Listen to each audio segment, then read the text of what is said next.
formal part. So on behalf of the County Board of Education, we are formally saying goodbye to Gord.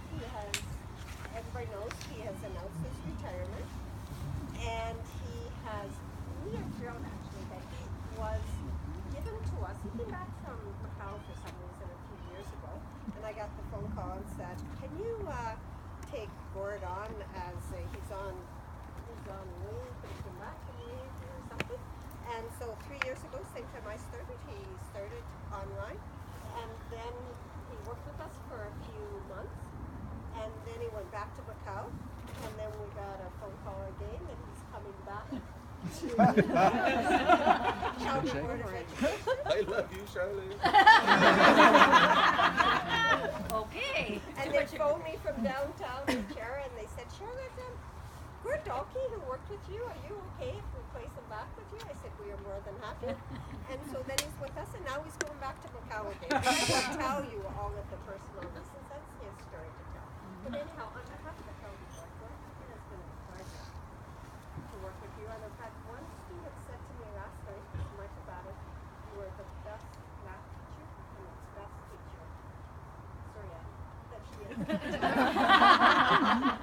So thank you on behalf of the students. Thank you.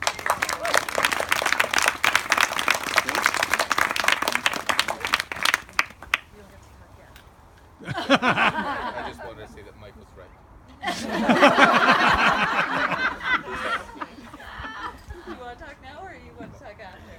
After. After. Okay, so there's a few people that would like to come up. So we're going to start with Murray. Gord, you consider stand. It's going to be painful either way, so it's up to you. Just don't talk. So I didn't memorize my speech tonight because I actually had work to do. Gord would know nothing about that. It's actually good to see Gord here tonight. When was the last time you all saw him at a staff meeting? I haven't seen him at a staff meeting in 2 months. When I first got this invite tonight, I thought it was like a check-in to see how Gord's first 2 months of retirement had gone.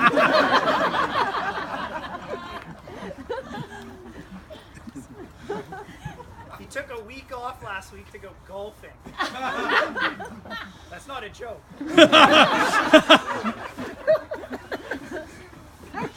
If nothing else, he's given us all a model of how to retire in May while still getting paid until the end of the year.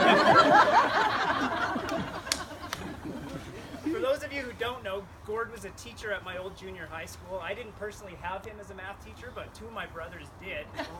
So I consulted them for some stories, and I was asking them, like, what do you remember about having Mr. Dahlke in class?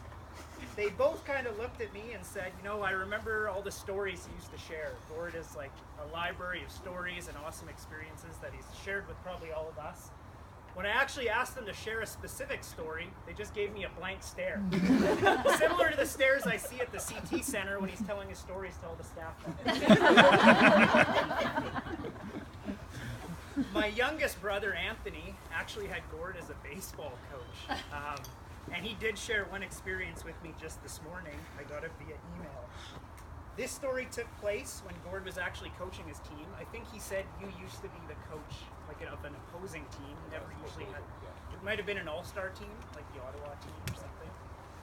He was back catcher, and Coach Dahlke decided this was the right time to share a key skill and technique that all back catchers should have. His advice: fart as the pitch is coming in to distract the umpire from making a call.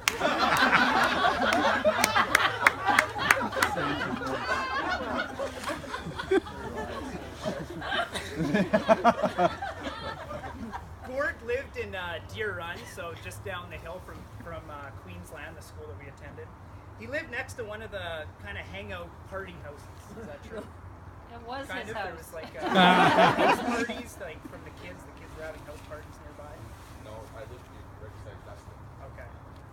Well, my brother Eric said that you used to kind of come in and kindly talk down a lot of the parties that they were having in the neighborhood. You were very calm with them.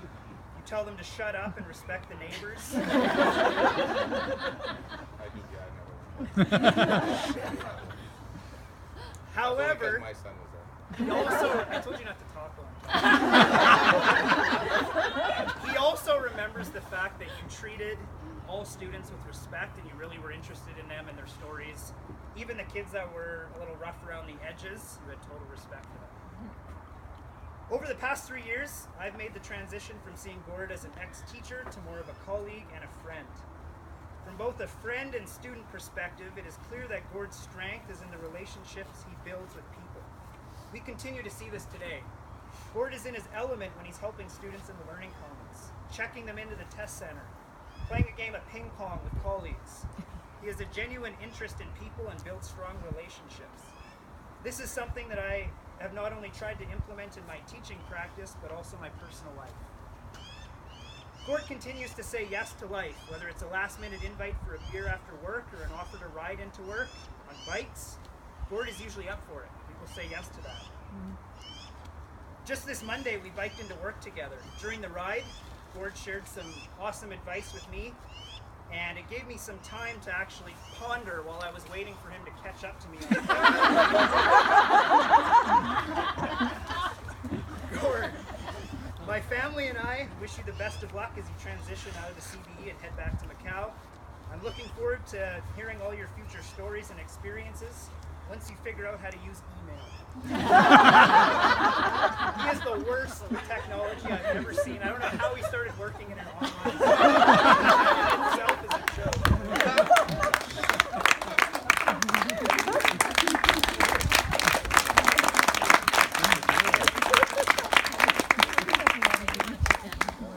Paul's next.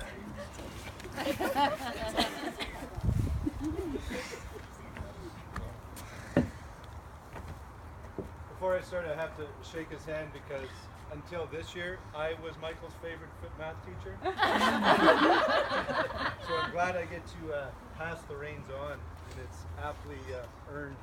A lot of you don't know that Gord and I serendipitously met at another school. And I was new to the school after leaving the CBE for a year.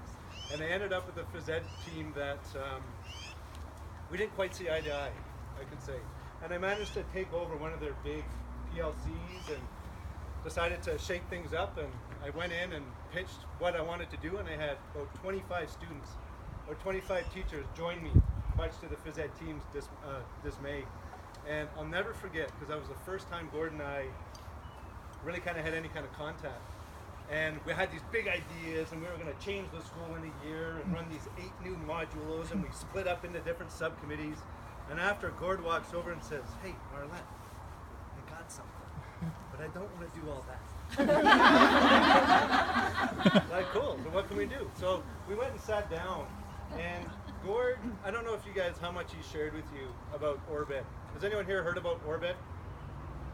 Okay, that surprises me so much, because when Gord and I sat down, he shared with me something that has changed not only my life, but hundreds of students.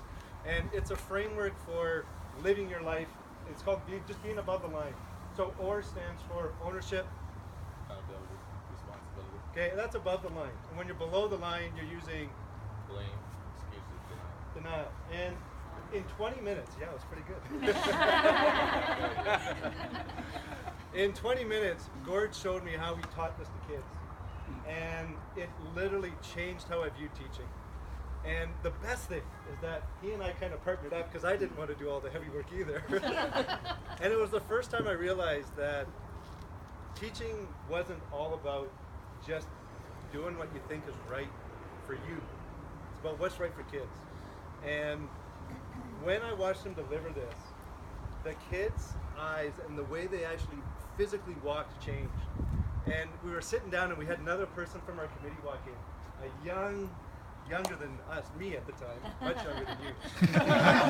And she was like, "Oh, I want to get involved. I want to get involved." So, and she was doing her master's, and she saw something in what Gord was presenting that she could use for her master's. So we both sat down, and do you remember that? I remember, but I don't remember the details.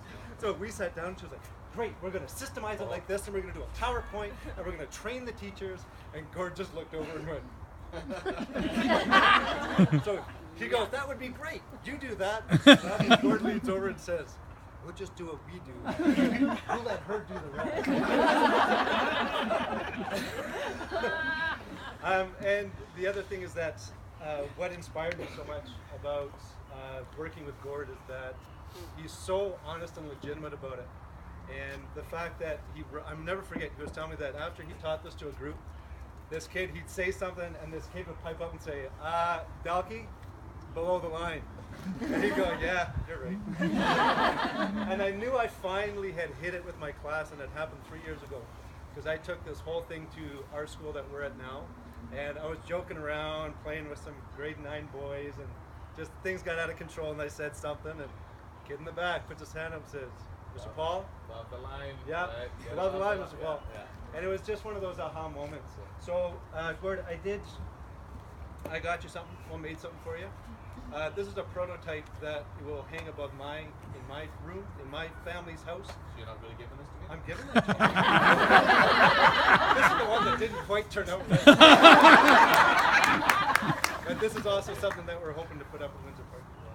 So, you guys know Gord. This guy is so above the line whenever he can. And I'm just so blessed that I got an opportunity to work with you.